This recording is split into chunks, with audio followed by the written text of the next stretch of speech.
Hi, my name is Joshua Isha. I welcome you to Agriculture Research Council of Nigerian Television.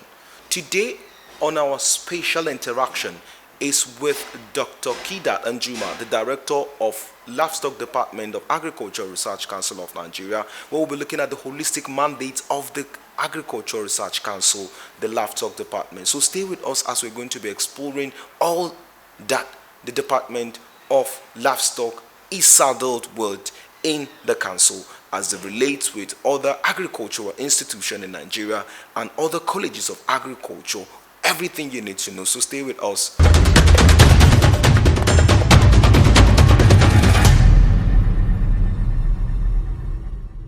All right, good to have you on this special interview, sir. Please, sir, can we meet you? Can we know your name and your position in the Agricultural Research Council of Nigeria? You are welcome. Thank you very much, sir. My name is Dr. Kida Danjuma. I'm a veterinary doctor by training and also specialize in reproductive physiology of livestock. I am the director and head of department of the Livestock Department of Agricultural Research Council of Nigeria. Livestock Department is one of the technical departments in the council. And within the department, we have three divisions. We have the ruminant and non-ruminant division. Ruminant division deals with animals like cattle, sheep, goats. And within also the ruminant, we have large ruminants and also small ruminants. Large ruminants, we can classify and say cattle can be an example, while small ruminants, sheep and goat can be an example of small ruminants. Then we have the non-ruminants. The non-ruminants are those animals like rabbits, we have poultry, we have pigs. These are non-ruminants. And also, within the non-ruminants, we also have the micro livestock. The micro livestock are livestock or animals like the grasshopper and also snail. Snail farming and grasshopper farming is also within those departments. So this falls within the ruminant and non-ruminant division. Then we have the animal and public health division. Okay. Under the animal and public health division, we have the animal health. This one deals with the well-being of animals, whereas public health deals with research on zoonotic diseases. And the division interface with research on animal and zoonotic diseases, policy and extension activities. Then we have the livestock farming system and nutrition division. Okay. This department interface with, when we talk of livestock farming, we talk of pastoralists, like those people who move about with their cattle, grazing. Then we have the commercial farming. Those people who have commercial farms, they are in one place, they produce in large quantities, and then also they sell it for commercial purposes. Then we have also farming systems like even the Ruga, that are some policies that the government want to look into so that farmers can have a very good way to raise their livestock. We also have the ranching. Ranching is also a form of a farming system. So these are also within this department. And then the type of nutrition, type of feed that we feed animals, like the pastures, and then the concentrate, that we feed livestock with it. So they are all within this division. So when you look at it holistically, these divisions now are the ones, that handles the mandate of the council that deals with livestock, and livestock policies and extension. So we can say briefly or in short that the livestock department handles, the policies, of the council that deals with livestock, and then livestock research and also livestock extension. So basically, that is the main divisions in the livestock department and the functions that we do for the department. What are the institutions as Federal College of Agriculture within the purview of the department and livestock technology that farmers can have access to?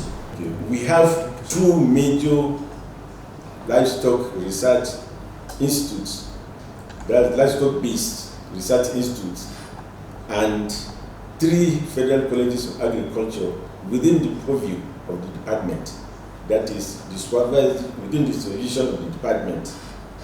Now, the first one, for example, the NVRI, the National Veterinary Research Institute, which is situated in Vaughan, has the mandate for research into animal diseases, and also disease control.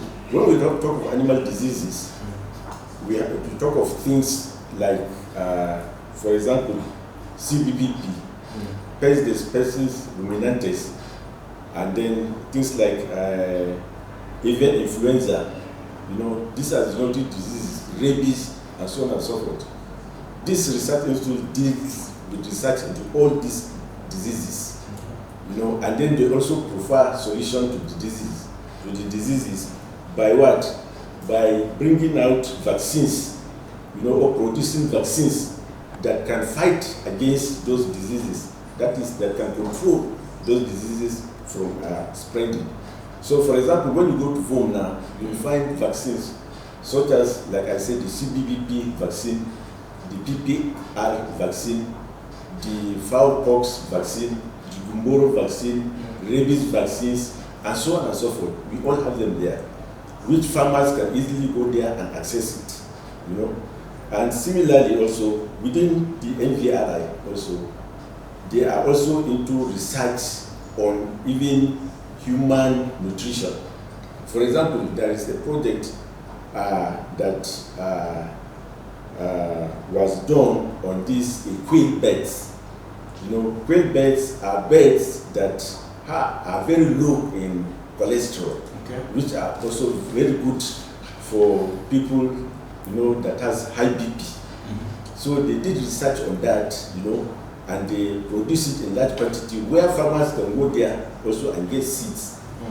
That is stock, where you can go and also go into your own production, and then you produce them and sell it to people that want that meat instead of other types of meat, that may be high in fat and so on and so forth.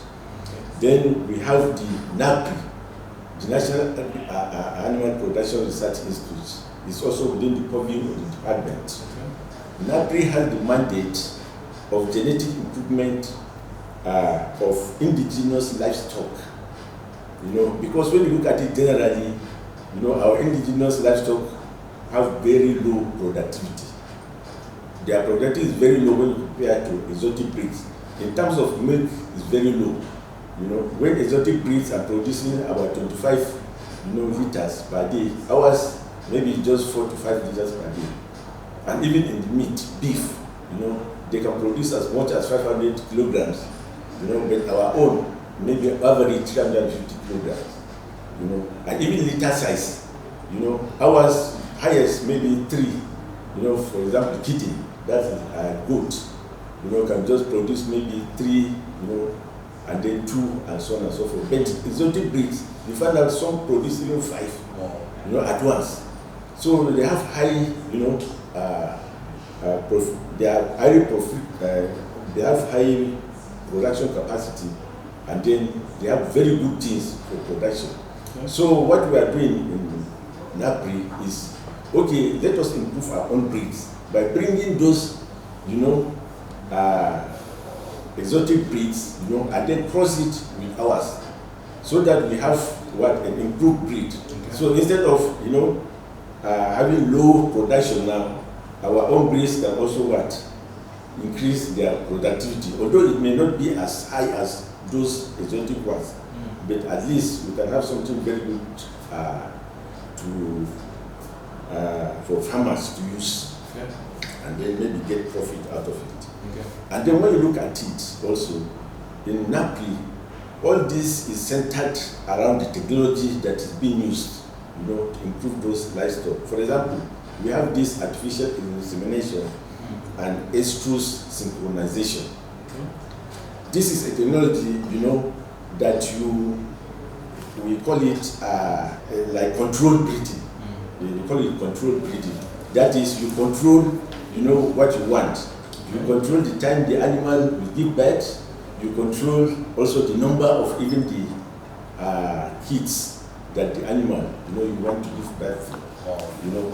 So what you do, you monitor the estrus. Estrus cycle is like the cycle you observe in our own human beings. During certain periods, they are receptive to fertilization. So you fertilize the animal, at that period. But using artificial insemination, most of the time, you use AI. But you can also use, you can service with also the male. But after doing the necessary operation or procedure on the female, So when the female now, is pregnant, and gives birth, you find out that they will give birth at a certain period of time, and then the number of animals also, or kids, will be higher than what you expect, because you have the opportunity to do what we call embryo transfer. So embryo transfer is also an advanced form of technology, to increase the number of fertility of an animal. For example, during the release of egg, by a female, most of the time, maybe 1-2 eggs. But in embryo, transfer, you can like sort of super ovulate the animal. You make the animal produce more, ovum, more eggs. So the animal can maybe produce or release 4 or 5 eggs, of which when you fertilize it, then you get the number of liters or animals that you like. So these are technologies, that are there, that farmers can also benefit from, and they are there within the research institutes. Yes. There are a lot of research going on, and your department, or rather the Arcn in general, is saddled with the responsibility to vet those researches and supervise them to make sure they are they are of standard. What are the processes to accredit a proper research? Okay, thank you very much for this question. Actually, this is one of our major mandates. That's the coordination, supervision, and regulation of livestock research in the research institutes, the Federal Colleges of Agric. So initially, even before we go out for our supervision, we already have a documentation on all the research, that's livestock research that are going on in the research institutes. We know all of them. We know the financial implication, and we know what it takes, for them to do all those research. And we also know even the facilities that they need, or the facilities that maybe they want to, get in order to achieve those research.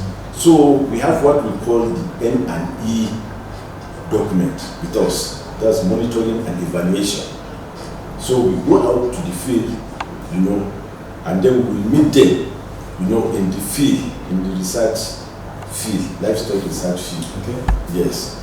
Then we look at the facilities. What are the facilities, being used for those research? Are the facilities okay? Are they effective? Can they be, used to carry a perfect, research that we can rely on?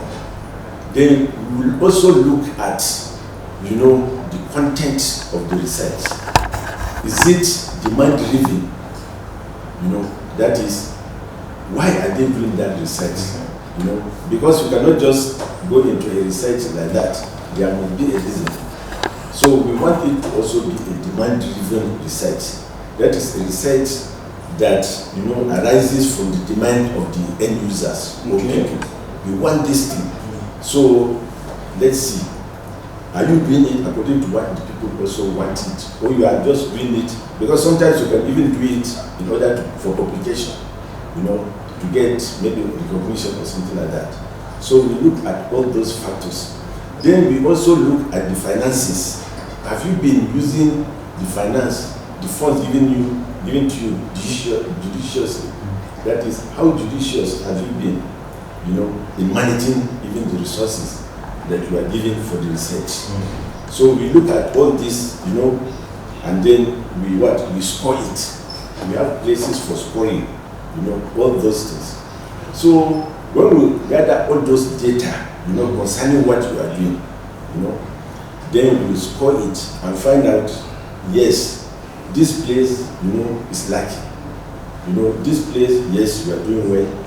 This place, no, we are not doing well. You need to improve on that, So we score the research that is on ground, and also we score the stage of the research.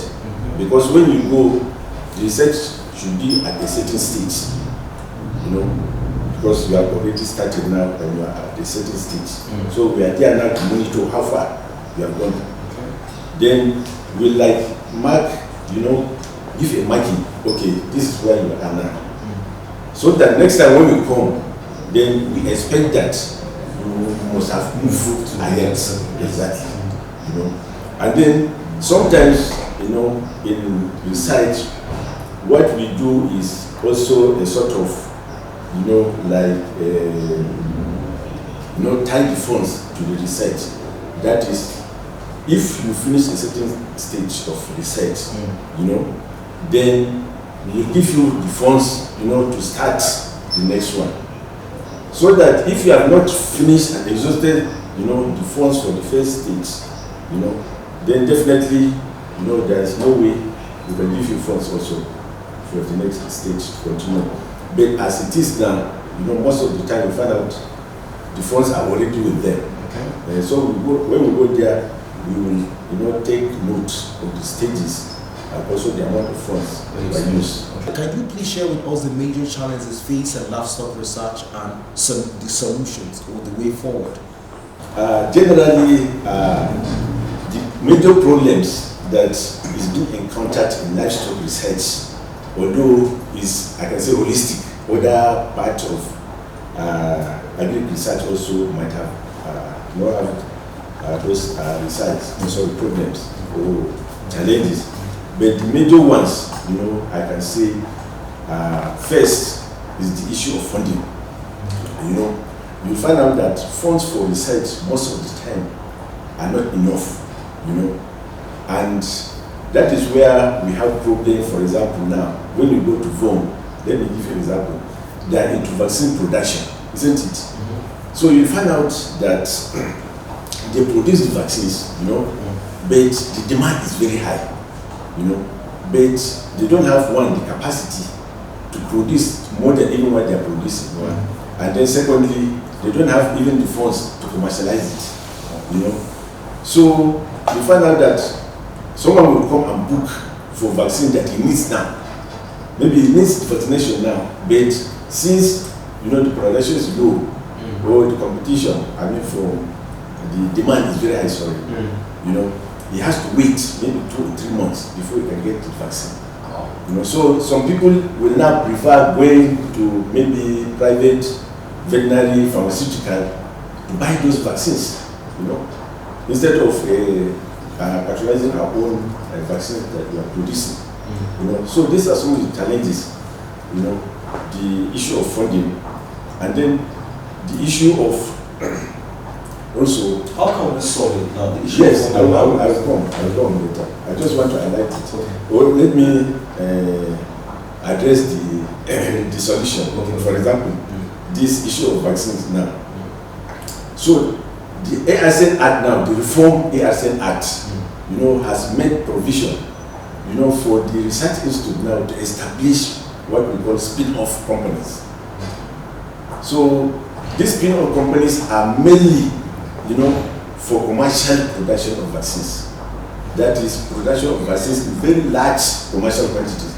So that at any time, no matter what is your desire, so the demand, how much quantity a farmer like or demands, you will get it. And this is in collaboration with the private sector. We call it the PPP sort of arrangement, private-public partnership arrangements. You bring in the private sector who can invest, also in vaccine production. But the research institute should have the major, share in the company. So when you put that now, okay, this is a company, we have done the research, we have produced the vaccines now. Now, please produce us these vaccines in a very large quantity. And then they start producing the vaccines, and they marketing it for you. So that now, if you get profit now, because you are producing in mass, selling it and getting profit, then what you should do now is to bring back those profits and then invest it into research again. Instead of waiting for government to give us money. You understand? Okay, now you have vaccines, you sell it, you are rich, you get money, then you put the money back, you put it powering back into the system. Like that. You see, now we are what? We are slowly drifting away even from bothering exactly government. And then another area also for this. So this act that has been amended, has it been put in place? Yes, it's in place. In fact, even before the... What are the activities of the Department in Agricultural Research Outreach Centers, AROCs? In fact, it speaks a lot because, like I said now, and I want to talk about it, there is this issue of Agri Research and Extension Fund that was initially in the Act, actually. But later on, when it was looked at holistically, it was realized that, let it be taken as a national, project on agric.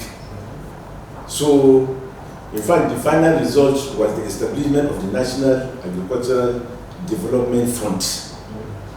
That is NADF. This is equivalent of third fund in education. Yes. NADF is the equivalent of third fund in education. Wow. Yes. So now, and within the third fund mandate, is what? Is the funding of research. Yes, it's there in the funding of research, agric research in particular. So now, what we are going to do now is to key, ASM will key and collaborate, with NADF in order to see how we can use those funds now, in order to support agric research. Before you came to the office, what did you meet on ground? How have you been able to handle those things you meet? That is, how are you able to consolidate from what you met to where it is today? Because of course the Livestock department happens to be one of the most vibrant departments in the Arcn. They go for trainings, they go for seminars, even in-house seminars, which is unlike other departments. So what did you meet and how have you been able to consolidate to where it is today? Okay, thank you very much. Actually, like you rightly observed, Livestock department, I can say, is a major, although others are also major department, technical department, the council, and from the past head of department that we have, I can say they have also performed very well. Yes, they have performed very well. But at every stage of development, there is a need, to build exactly, on that. So what we are doing now, because we observed that there were some restrictions before. Before we were just a coordinating council, just coordinate. But now with this act, ASM Reform Act, we are a managing council. So that gives us a sort of, more or broader, engagement with the research institutes and the colleges.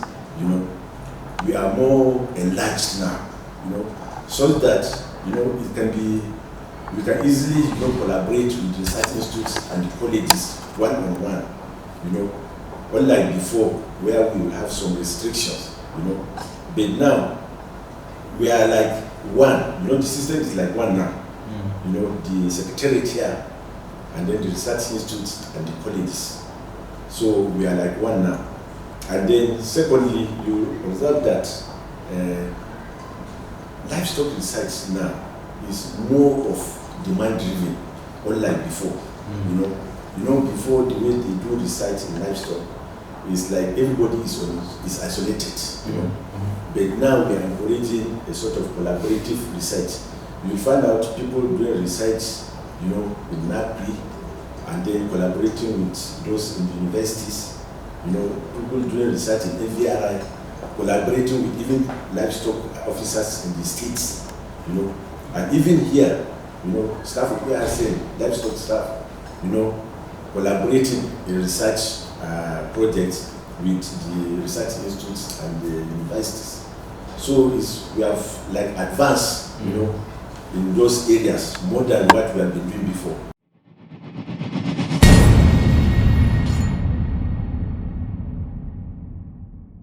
My first advice that I can give to a livestock farmer is to always seek professional advice.